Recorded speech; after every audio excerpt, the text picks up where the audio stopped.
ઓમ શ્રી પરમાત્મને નમઃ. નિર્વાણ પ્રકરણ ઉત્તરાદ.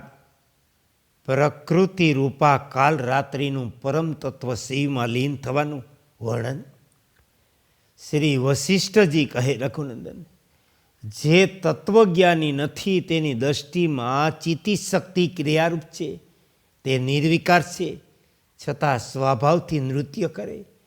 તે ક્રિયારૂપી ચિત્તી શક્તિના કોદાળી, પટાળી વગેરે આભૂષણ છે.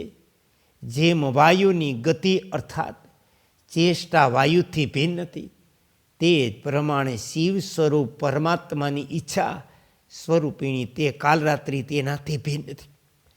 જેમ વાયુની ચેષ્ટા વાયુરૂપ છે, તેથી તેને ચેષ્ટા કહી શકતા નથી, તે જ પ્રમાણે શિવની ઈચ્છા શિવના સ્વરૂપથી ભિન્ન નથી, તેથી શિવ સ્વરૂપ છે, તેથી તે અનિચ્છા છે. આ દ્રષ્ટિએ શિવમાં ઈચ્છાનો અભાવ છે. તે કાલરાત્રિ જ્યારે તે મહાઆકાશમાં નૃત્ય કરી રહી હતી, તે સમયે તેણે પ્રેમના આવેશવશ સ્વયં પોતાની આવરણકારી અંશને હઠાવીને નજીક રહેલા શિવનો એ રીતે સ્પર્શ કર્યો, જેમ સમુદ્રના જળની રેખા પોતાના નાશ માટે વડવાનરનો સ્પર્શ કરે. પરમ કારણરૂપ શિવનો સ્પર્શ થતાં તે કાલરાત્રિ ધીરે ધીરે ક્ષીણ થઈને અવ્યક્ત થવા લાગી. પ્રથમ તો પોતાના વિશાળ આકારનો ત્યાગ કરી પર્વતાકાર બની ગઈ. પછી નગરાકાર થઈને વિચિત્ર કલ્પનારૂપી કૂંપણોથી સુશોભિત વૃક્ષ જેવી સુંદર બની ગઈ.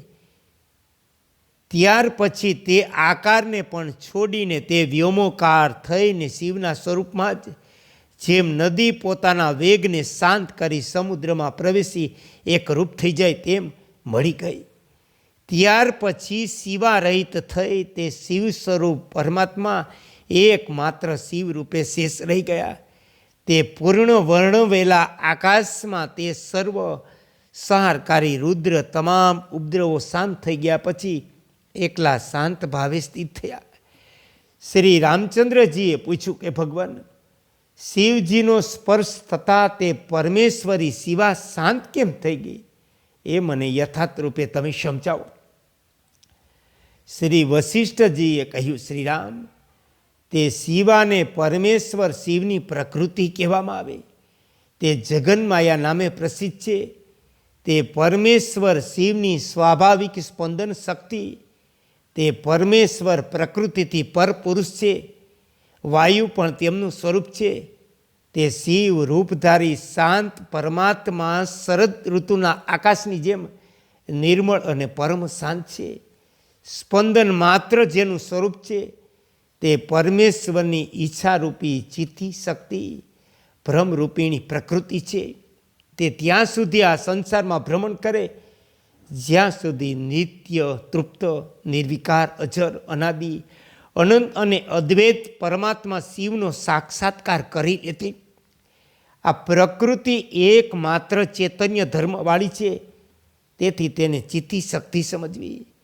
આ ચિત્તી દેવી જ્યારે શિવનો સ્પર્શ કરે ત્યારે પૂર્ણપણે શિવ સ્વરૂપ થઈ જાય.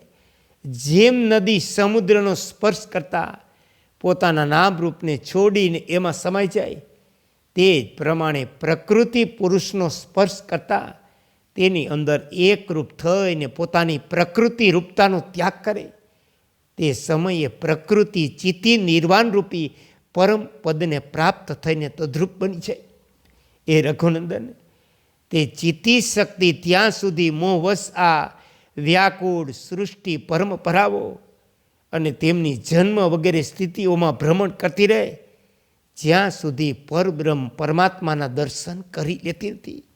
એમના દર્શન કરી લીધા પછી તે તુરત તેમનામાં સમાઈ જાય. ઓમ શ્રી કાલરાત્રિએ નમઃ.